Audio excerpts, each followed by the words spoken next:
దేవుని కృప నన్ను బలపరచు అని యందు నేను ఏదైనా చేయగలను అని భక్తుడైన పౌలు గారు చెప్పిన మాట మనందరి జీవితంలో నెరవేరునుగాక.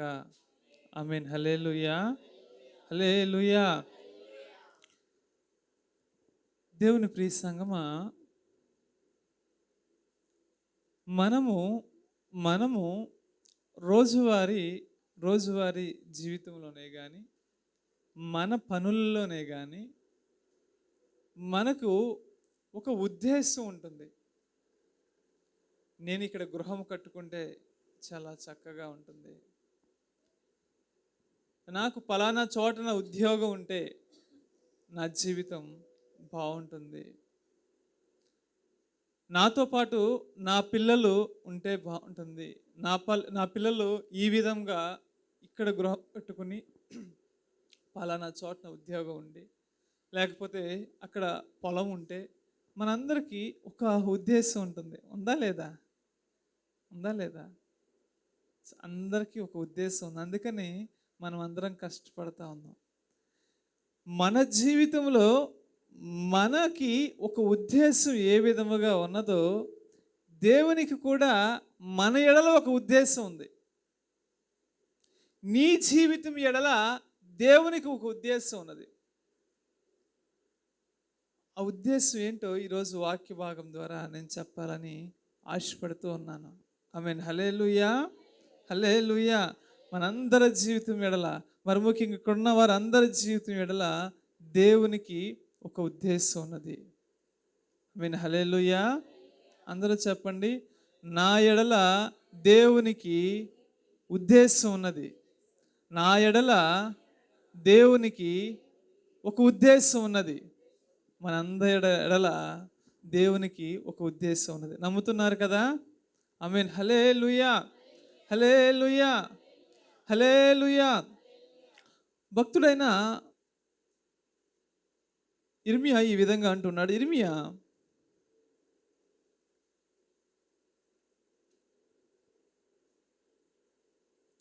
1వ అధ్యాయము 15వ వచనం.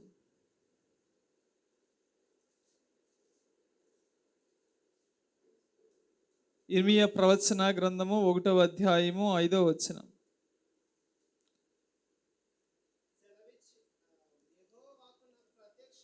యెహోవా వాక్కు నాకు ప్రత్యక్షమై ఇలాగు సెలవిచ్చెను, గర్భములో నేను నిన్ను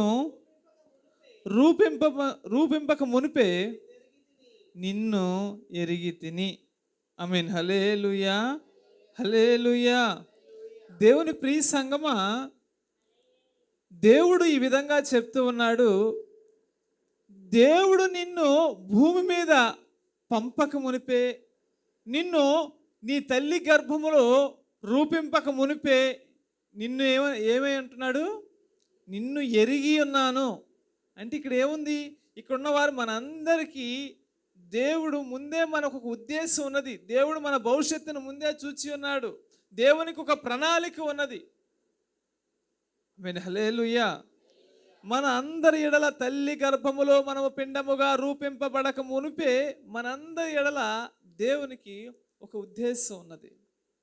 ఆ ఉద్దేశము మనం ఏం చేస్తున్నామంటే మన సొంత ఆలోచనల ద్వారా, మన సొంత విధానముల ద్వారా, మన ప్రవర్తన ద్వారా, లేకపోతే మనందరికి ఉన్న కొన్ని కోరికల ద్వారా ఆ దేవుని ఉద్దేశముని మనము నెరవేర్చలేకపోతూ ఉన్నాం. దేవుడు మన ఎడల ఏదైతే ఉద్దేశించి ఉన్నాడో ఆ ఉద్దేశాన్ని మనము ఆ సక్రమంగా జరిగించుకోగలిగితే మనము ధన్యులమే. ఈ లోకములో వేదనలే కానీ, బాధనలే కానీ, శోధనలు ఉండకుండా ఉంటాయి. అయితే దేవుడు మన ఎడల ఉంచిన ఉద్దేశములు ఏంటో ఆ 3 విషయాలు ఉన్నాయి. ఒక్కొక్కటిగా నేను కొన్ని విషయాలు చెప్పిన మాటలు నేను ముగిస్తూ ఉంటాను. ఆమేన్. హల్లెలూయా, హల్లెలూయా. ఇర్మియా ప్రవచన గ్రంథం 29వ అధ్యాయము 11వ వచనం.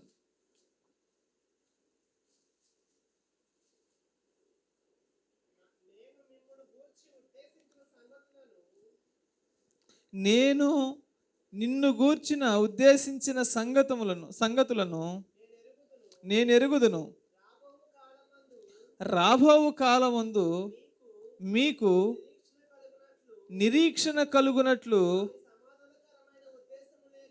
అవి సమాధానకరములైన ఉద్దేశములే గాని హానికరమైనవి కావు. ఆమేన్. ఇదే యెహోవా వాక్కు. ఆమేన్. హల్లెలూయా. కొన్నిసార్లు మన జీవితంలో ఎలా ఉంటుందంటే దేవుడు మన కొన్ని శోధనలు మన జీవితంలోకి అనుమతిస్తూ ఉంటాడు. ఇబ్బందికరముగా ఉంటుంది, బాధకరంగా ఉంటుంది. అయ్యో నా జీవితం ఏంటి ఇట్లా అయిపోతుంది అంటుంది, మనకు అనిపిస్తూ ఉంటుంది. దేవుని సంగమా, మన జీవితంలో వచ్చే ప్రతి సమస్య సమస్య కాదు, ప్రతి కష్టము కష్టముగానే మీరు భావించకండి. దేవుడు ఏదో మనకు నేర్పించాలనుకుంటున్నాడు. అయితే తుదకు అవి నిరీక్షించబడిన తర్వాత అవి సమాధానకరమైనవే. దేవుడు గొప్ప ఉద్దేశాలు మన ఎడల చేశాడని మనం గ్రహించాలి. ఆమేన్. హల్లెలూయా. హల్లెలూయా. భక్తుడైన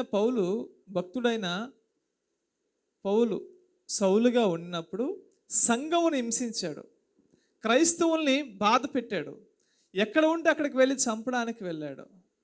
అయితే యేసు ప్రభు అంటూ ఉంటాడు, సౌలా సౌలా నీవు నన్ను ఎలా హింసించుచున్నావు అంటాడు. అని వెంటనే ప్రభు మాట్లాడిన వెంటనే తన కళ్ళు కొద్ది నిమిషాలు ఒక 2-3 రోజులు ఏమీ కనిపించకుండా అందంగా తయారవుతాయి. అందం అంటే కళ్ళు కనిపించకుండా గుడ్డివాడిగా అవుతూ ఉంటాడు. ఆమేన్. హల్లెలూయా. హల్లెలూయా. అయితే ఆ సమయంలో యేసు ప్రభు మాట్లాడిన తర్వాత తనకి కష్టముగా ఉండవచ్చు, తను చేసిన తప్పులన్నీ పశ్చాత్తాపంతో బాధ కలిగించవచ్చు. అయ్యో నా తప్పులను బట్టి నాకు గురుడితనం వచ్చింది, నా కళ్ళు కనిపించలేదు అని బాధపడి ఉండొచ్చు. కానీ ఎప్పుడైతే ప్రభువు పలానా చోటన అననీయ అనే ఒక వ్యక్తి ఉన్నాడు, అతను నీ గురించి ప్రార్థన చేస్తాడనగానే ఈ పౌలు అనబడిన సౌలు అక్కడికి వెళతాడు. వెళ్ళంగానే ప్రార్థన చేసిన వెంటనే అతనికి ఏమవుతుంది? కనులు తెరవబడుతుంది. ఆ తర్వాత మారు మనసు రక్షణ బాప్తిసం కూడా పొందడము జరుగుతుంది.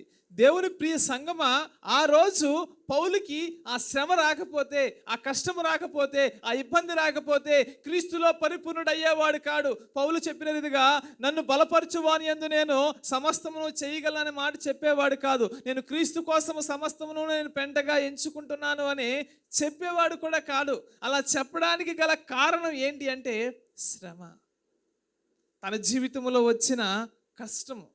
ఆ కష్టము ద్వారా తను సరిచేయబడ్డాడు.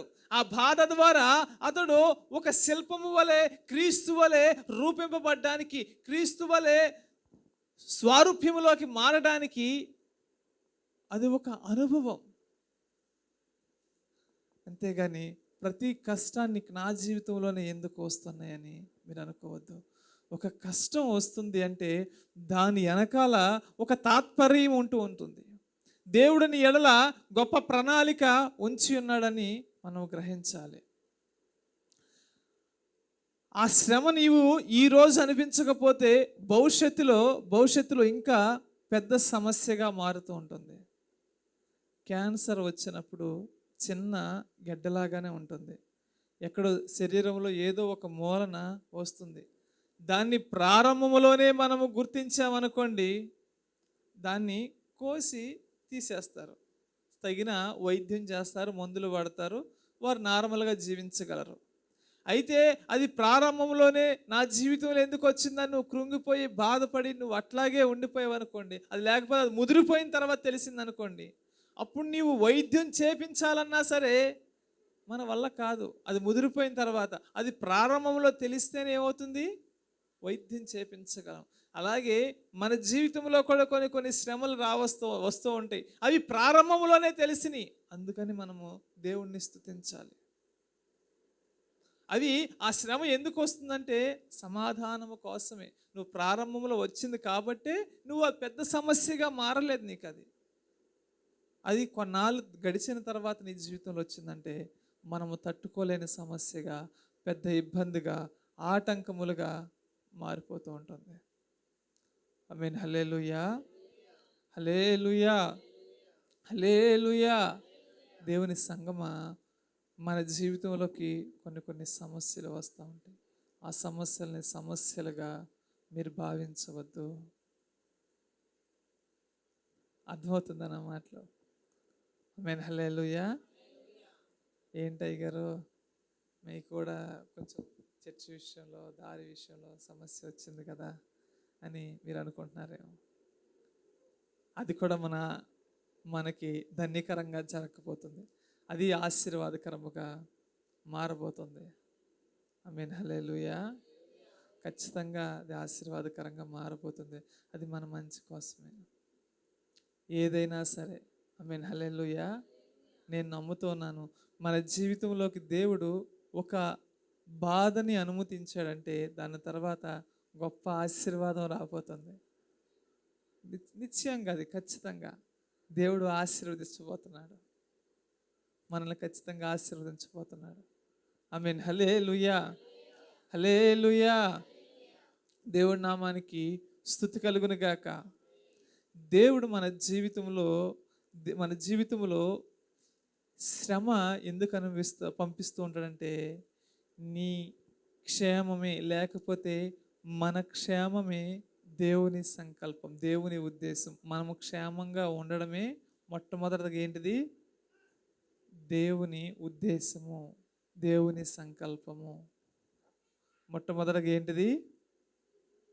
మనము క్షేమంగా ఉండడమే దేవుని ఉద్దేశం. అంతేగాని ఈ శ్రమలో నేను నా జీవితంలోకి ఎందుకు వచ్చిందని మీరు కృంగిపోవద్దు. మీరేం చేయాలి? ఇప్పుడు కొన్ని మీ జీవితంలో కొన్ని శ్రమలు ఉండవచ్చు. దైవజనునిగా మీరు నాకు చెప్పలేకపోవచ్చు, బంధువులకి చెప్పలేకపోవచ్చు, రక్త సంబంధులకి చెప్పలేకపోవచ్చు, ఎవరికి చెప్పుకోలేని స్థితిలో ఉండవచ్చు. కానీ ఆ శ్రమని దేవుడు నీ జీవితంలోకి అనుమతించాడు అంటే దేవునికి నీ ఎడల ఒక గొప్ప ఉద్దేశం ఉన్నది, ఒక సంకల్పం ఉన్నది నీ గ్రహించాలి. ఆమేన్. హల్లెలూయా, హల్లెలూయా. దేవుని ఉద్దేశం ఏంటి? మనము క్షేమంగా ఉండడమే దేవుని ఉద్దేశం. బాధపడడం దేవుని ఉద్దేశము కాదు. మనం ఇబ్బందులు పడడం దేవుని ఉద్దేశము కాదు. మీరు ఎక్కడైనా చూడండి, బాధ తర్వాత మనుషులు సరి చేయబడతారు. కొన్ని ఇబ్బందులు వారి జీవితంలోకి వచ్చిన తర్వాత మనుషులు సరి చేయబడతారు. వజ్రాన్ని కోసిన తర్వాత దాని ఒక రూపం వస్తుంది, అది ఇంకా మెరుస్తుంది. బంగారాన్ని కాల్చిన తర్వాత అది ఇంకా మెరుస్తుంది. అలాగే మనుషుల జీవితంలో ఇబ్బందులు వచ్చిన తర్వాత వారు ఏది క్షేమకరమో కాదో తెలుసుకుంటారు. ఆమేన్. హల్లెలూయా, హల్లెలూయా. దేవుడి నామానికి మహిమ కలుగును గాక. రెండో విషయం తెలుసుకుందాం. రెండో విషయం, మత్తయి సువార్త 5వ అధ్యాయము 16వ వచనం. మత్తయి సువార్త 5వ అధ్యాయము. మనుషులు మీ సత్క్రియలను చూచి పరలోకమందున్న మీ తండ్రిని మహిమపరచునట్లు వారి ఎదుట నీ వెలుగు ప్రకాశింపనీయుడి. ఆమేన్. హల్లెలూయా. రెండవదిగా, దేవునికి నీ జీవితం ఎడల, లేక మనందరి జీవితం ఎడల ఉన్న రెండో ఉద్దేశం ఏంటి? మొట్టమొదటిది ఏంటి? క్షేమంగా ఉండడమే దేవుని ఉద్దేశం. రెండోది, ఆమేన్. హల్లెలూయా, ఆమేన్. హల్లెలూయా. రెండవది దేవుని ఉద్దేశం ఏంటి అంటే సత్క్రియలు, మంచి ప్రవర్తన కలిగి ఉండడము దేవుని ఉద్దేశం. మంచి ప్రవర్తన కలిగి ఉండడం దేవుని ఉద్దేశం. ఆమేన్. హల్లెలూయా. ఈ లోకంలో చాలామంది ఉంటూ ఉంటారు.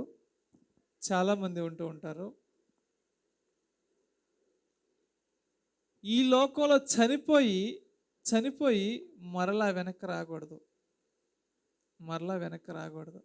కానీ దేవుని ప్రియ సంగమా, క్రైస్తవ సంఘములో, సమాజంలో నేడు జరుగుతున్న విధానం ఏంటి అంటే,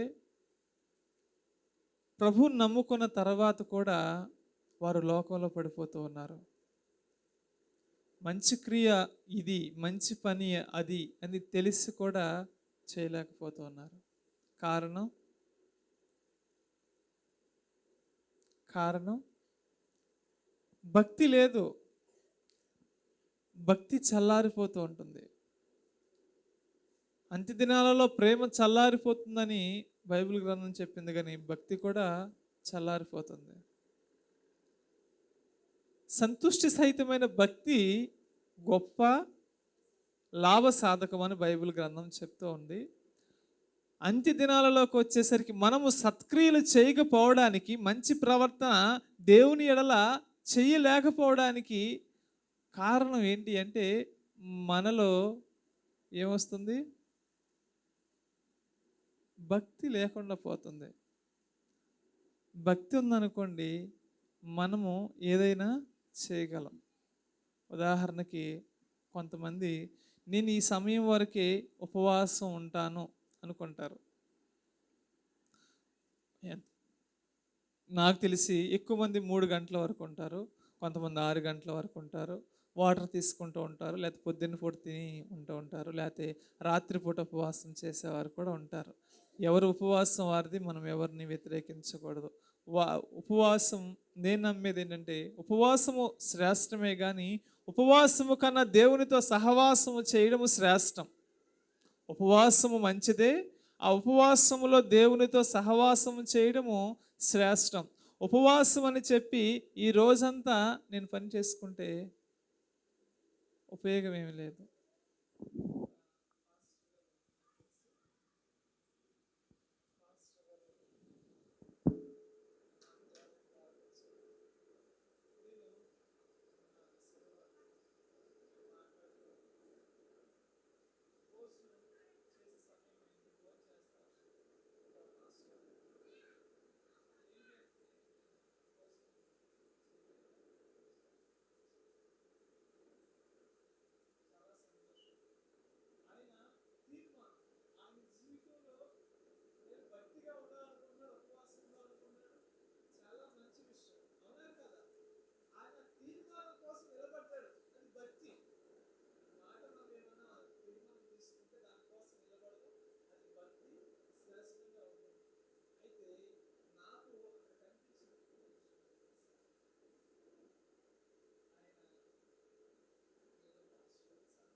గ్రంథం చెప్తుంది, బైబిల్ గ్రంథం చెప్తుంది, నీవు వెచ్చగానైనా ఉండు, చల్లగానైనా ఉండు, నిలువెచ్చని స్థితిలో ఉండకూడదు.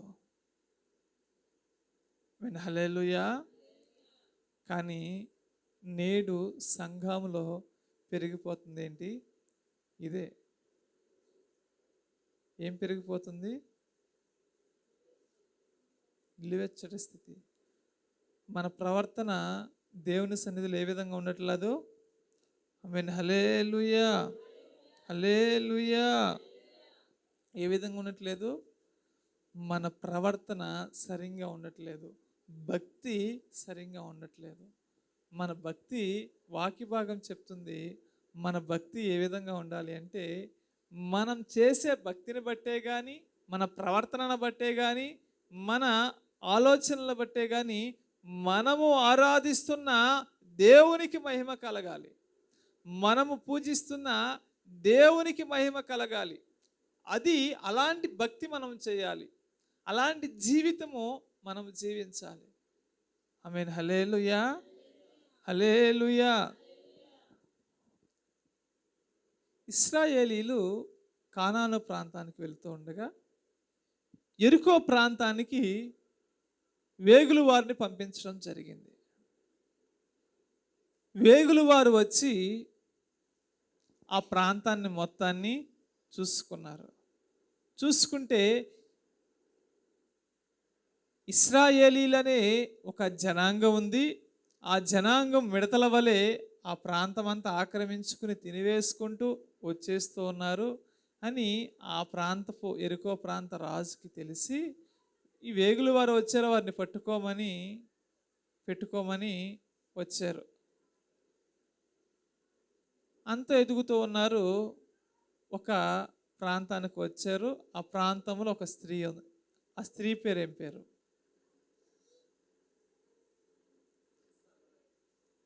సమరయ స్త్రీ కాదు. చెప్పాలి. అప్పుడప్పుడు నేను మిమ్మల్ని ప్రశ్నలు అడుగుతానే ఉన్నాను కొన్ని రోజులుగా.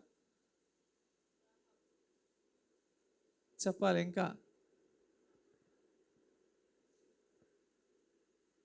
సమరయ స్త్రీ, రాహాబు, ఇంకా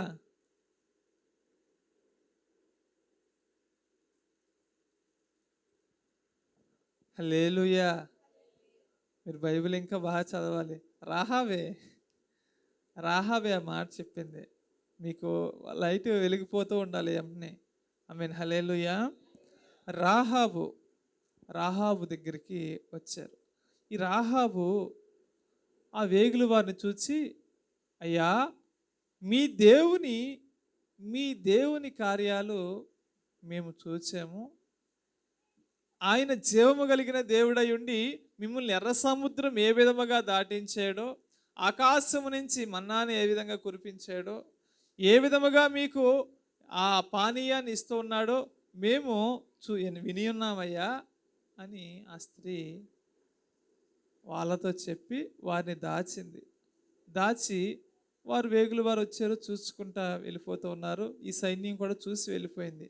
అమ్మా, నీకు మేము ఏదన్నా మేలు చేయదలుచుకున్నాము, నీకే మేలు కావాలంటే, అయ్యా, మీరు నిశ్చయముగా ఈ ప్రాంతాన్ని మీరు స్వాధీనపరుచుకుంటారు, అయితే నన్నును నా ఇంటి వారికి ఏ హాని కలిగించవద్దు అంది. ఆవిడెవరు? రాహాబు ఎవరు? ఒక వేశ్య వృత్తిలో ఉన్నది. ఆ వేశ్య ఈ విధంగా అడుగుతూ ఉంది. ఎవరిని తెలుసుకుంది? దేవుని నామానికి మహిమ కలుగును గాక. దేవుణ్ణి తెలుసుకుంది. దేవుణ్ణి తెలుసుకుని ఆ కార్యాలన్నీ వారికి చెప్పడం జరిగింది. చెప్పిన తర్వాత వారు అన్నారు, అమ్మా, ఈ గృహము చుట్టూ ఒక ఎర్రని తాడుతో నీవు కట్టుకో, అప్పుడు ఎవరు నీ ఇంటిని ముట్టరు అని చెప్పడం జరిగింది. ఆమేన్. హల్లెలూయా, హల్లెలూయా. ఆ రోజు ఆమె ఆ సత్క్రియ చేయకపోతే, ఆ మంచి కార్యం లేకపోతే, వారిని క్షేమంగా పంపించకపోతే ఇశ్రాయేలీలలో ఇశ్రాయేలీలలో ఈ రాహాబు కుటుంబీకులు కూడా ఇశ్రాయేలీల చేత చంపబడేవారు. వీళ్ళని కూడా చంపేసేవారు. వీళ్ళు కూడా ఉండేవాళ్ళు కాదు. కానీ ఆమె చేసిన ఒక మంచి క్రియ వాళ్ళ ప్రవర్తన బట్టి ఆ కుటుంబం ఏమైంది? రక్షింపబడింది. ఆమేన్, హల్లెలూయా. దేవుడి నామానికి స్తుతి కలుగును గాక. దేవుని సంగమా, ఆ రాహాబు స్త్రీ ఆ రోజు రక్షింపబడ్డం మాత్రమే కాదు కానీ యేసు ప్రభు వారి జన్మ తరాలు ఉంటాయి కదా, ఆ వంశావళిలో ఈ రాహాబు అనే స్త్రీ కూడా ఉంటుంది. ఆ తక్కువ మంది ఒక 2-3 స్త్రీలు ఉంటారు. వారిలో ఈ రాహాబు అనే స్త్రీ ఉంటుంది. దేవుడి నామానికి మహిమ కలుగును గాక. ఎంత ధన్యతండి. ఒక వ్యభిచారము కలిగిన స్త్రీ, ఆమె ఆ జీవము కలిగిన దేవుని కార్యాలు చూసి, ఆయన చేసిన అద్భుతాలు విని, ఆయన నిజమైన దేవుడని అంగీకరించి, ఆయన ప్రజల ఎడల ఆమె ఏం చేసింది? సత్క్రియ, మంచి క్రియ చేసింది. ఆ మంచి క్రియ చేయడం బట్టి ఆ కుటుంబం రక్షణ పొందింది. యేసు ప్రభు వంశావళిలో. దేవుని ప్రియ సంగమా, ఇప్పటికైనా సరే, ఈ రోజుకైనా సరే, మన పాత రోత ఆలోచనలే కానీ, పాపపు అలవాటులనే కానీ, క్రియలనే కానీ మనము విడిచిపెట్టి ఇక నుంచైనా దేవుని ఎడల సత్క్రియలు చేయడం మనము ప్రారంభించాము అంటే, దేవుని ఎడల మంచి ఆలోచనలు కలిగి, సంఘము ఎడల, సమాజం ఎడల, కుటుంబము ఎడల మంచి ప్రవర్తన కలిగి మనం ఉన్నాము అంటే, మన ప్రవర్తన బట్టి ఎవరికి మహిమ కలుగుతుంది? చెప్పాలి, ఎవరికి మహిమ కలుగుతుంది? దేవునికి మహిమ కలుగుతూ ఉంటుంది. దేవుని ఉద్దేశం అదే.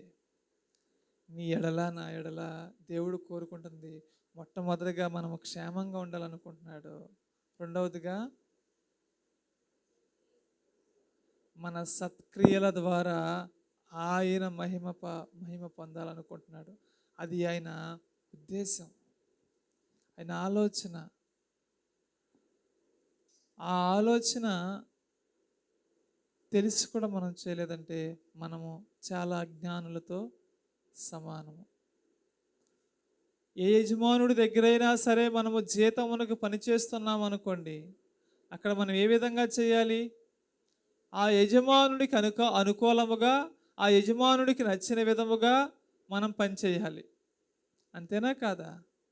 లేకపోతే ఏమవుతుంది? జీతం ఇస్తాడా? ఇవ్వడు. ఒకవేళ ఇచ్చినా సరే పొద్దున్న సాయంత్రం చేశాడు కాబట్టి తాను నిర్ణయించిన జీతం, సర్లే ఎవరో ఒకరు కాదో చేస్తున్నారులే అనుకుంటారు. మనము ఆ యజమానుని మెప్పించగలిగితే ఏమవుతుంది? జీతము కొన్ని నెలల తర్వాత అయినా, ఒక నెల తర్వాత అయినా పెంచుతాడు. అవునా కాదా? ఆమేన్, హల్లెలూయా. దేవుని ప్రియ సంగమా, అందుకని ఈ లోకంలో మనుషులందరూ ఏం చేస్తారు అంటే, తమ యజమానుల్ని మెప్పించడం కోసము ప్రయాసపడుతూ ఉంటారు. వారి ఎడల మంచి ప్రవర్తన కలిగి ఉంటారు. వారు అన్నా సరే ఏమి అనరు, మంచిగా ఉంటారు. ఎందుకని? వారి దగ్గర ఏదో మేలు పొందగోరాలి, వారు మాకు సహాయం చేస్తారన్న ఒక ఉద్దేశంతో. దేవుని ప్రియ సంగమా, దేవుడు మన తల్లి గర్భములో ఉండగానే ఆయన మనల్ని చూసి ఉన్నాడు. ఆయన మన క్షేమాన్ని కోరుకుందాం ఆయన ఉద్దేశం, ఆయన చిత్తమై ఉన్నది. ఆయన ఆలోచనల ప్రకారము ఆయన్ని మహిమపరిచేటట్లు మన ప్రవర్తనాన్ని మనం మార్చుకున్నట్లయితే దేవుడు మనల్ని ఆశీర్వదించడంటారా? మనల్ని దీవించడంటారా? ఖచ్చితంగా దీవిస్తాడు. మనల్ని ఖచ్చితంగా దీవిస్తాడు. అయితే మనం ఇప్పుడు ఏం చేయాలి? మన ప్రవర్తన క్రీస్తును పోలి ఉండాలి, మంచి ప్రవర్తన కలిగి ఉండాలి, సత్క్రియలు కలిగి ఉండాలి. అప్పుడు దేవుడు మనల్ని నిశ్చయముగా ఆశీర్వదిస్తాడు. ఆమేన్. హల్లెలూయా. ఆఖరిది కూడా చెప్పి నా మాటలు నేను ముగిస్తాను. ఆదికాండము 12వ అధ్యాయము 2వ వచనం. దేవుని ఉద్దేశం ఏంటో నా మూడవ తెలుసుకుందాం. చెప్పండి, చదవండి. నిన్ను గొప్ప జనముగా చేసి నిన్ను ఆశీర్వదించి నీ నామమును గొప్ప చేయుదును. నీవు ఆశీర్వాదముగా ఉందువు.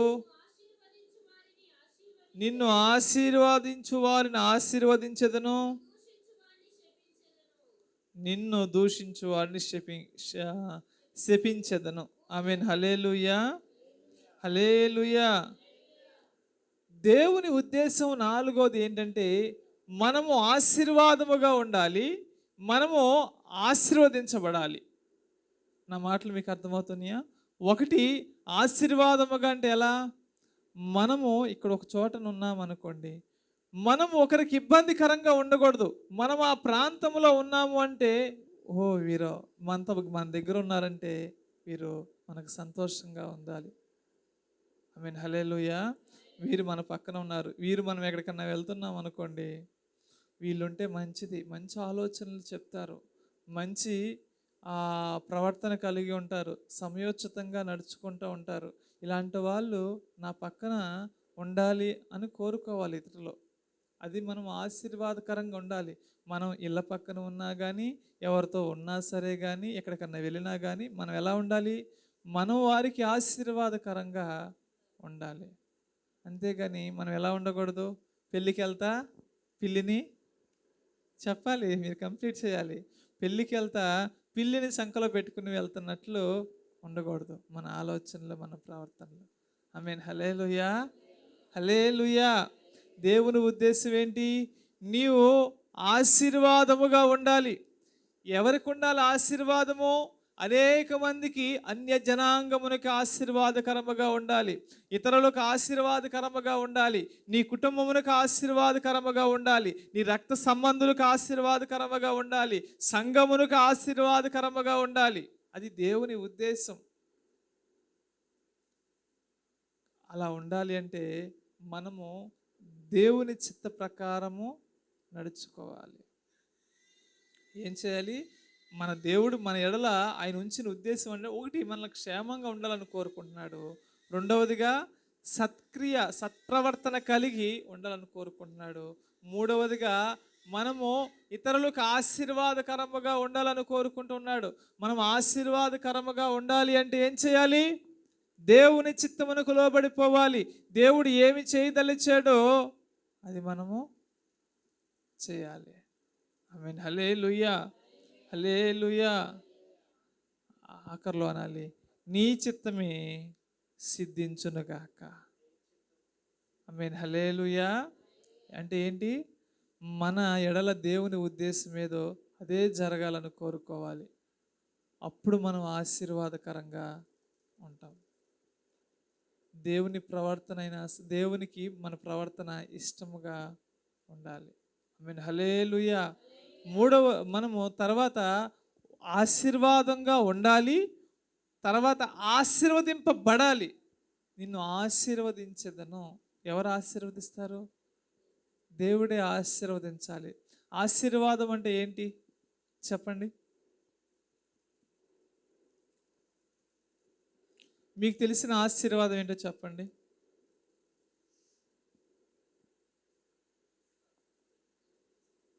ఆశీర్వాదం అంటే సత్క్రియలు చేయడం, ఇంకా సమాధానం, ఇంకా చెప్పాలి.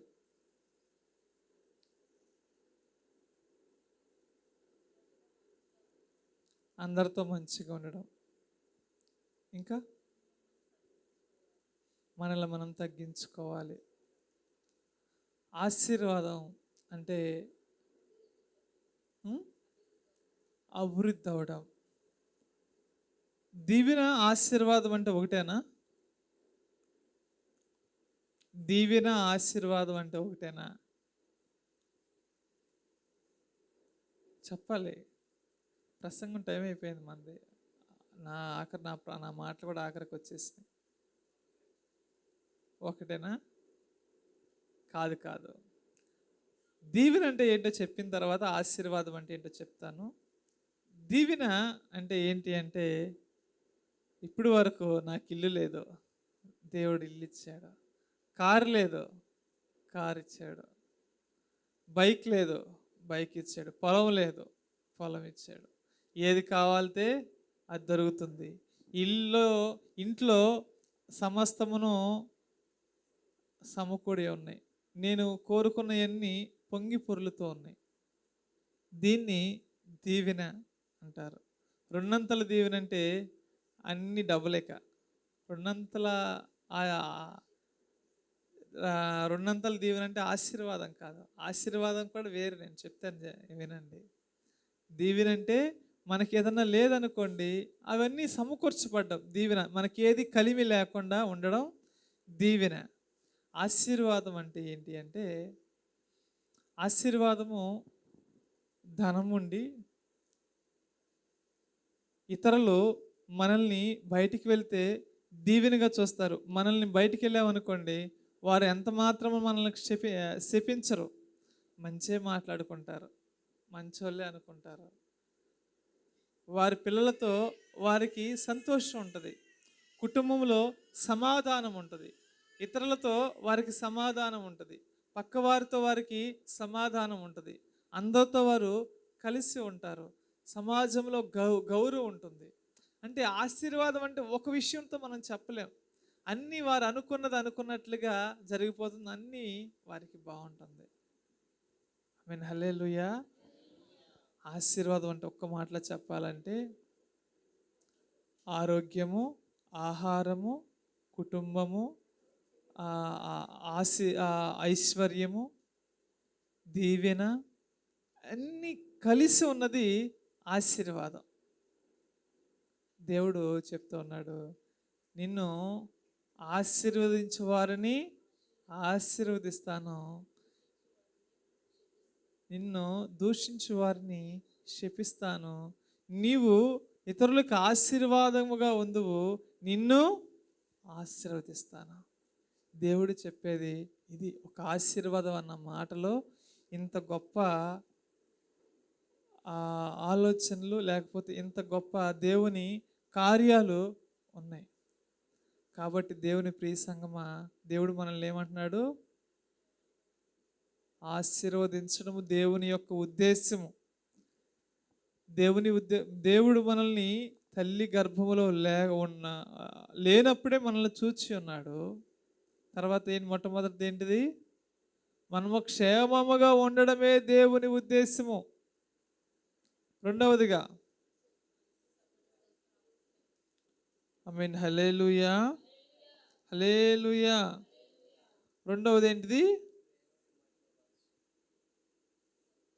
దేవుని మహిమ పరచడం, సత్క్రియలతో కూడిన జీవితము.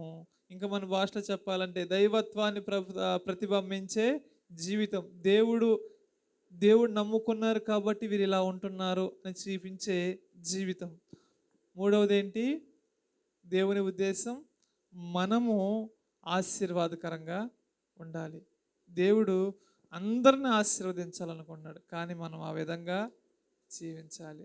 కాబట్టి దేవుని ప్రియ సంగమా, దేవుడికి మీరు ఈ రోజు నుంచి గుర్తుపెట్టుకోవాలి, మిమ్మల్ని దేవుడు క్షేమంగా ఉంచబోతూ ఉన్నాడు.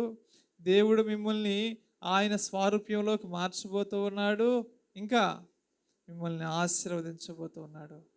అంటే మీరు గుర్తించుకోవాల్సింది ఏంటి? దేవుడు నా ఎడల ఒక ఉద్దేశం ఉన్నది. కాబట్టి ఇక నుంచి మనం ఏం చేయాలి? దేవుని చిత్తానికి మనల్ని మనం అప్పచెప్పుకోవాలి. మన జీవితంలో మన ఆలోచనలు ఉండడానికి వీల్లేదు. మన ప్రవర్తనలో మనకి అనుకూలంగా ఉండడానికి వీల్లేదు. ప్రతీదీ దేవునికి మహిమకరముగా, దేవుని చిత్తానుసారముగా ఉండాలి. ఆమేన్, హల్లెలూయా. అట్టి కృప, ధన్యత, దీవెన, సహాయము దేవుడు మనందరికీ దయచేయునుగాక. ఆమేన్, హల్లెలూయా. ఇటు మాటలు దేవుడు మన వెనుకడిలో దీవించి ఆశీర్వదించును గాక. ప్రార్థన చేసుకుందాం.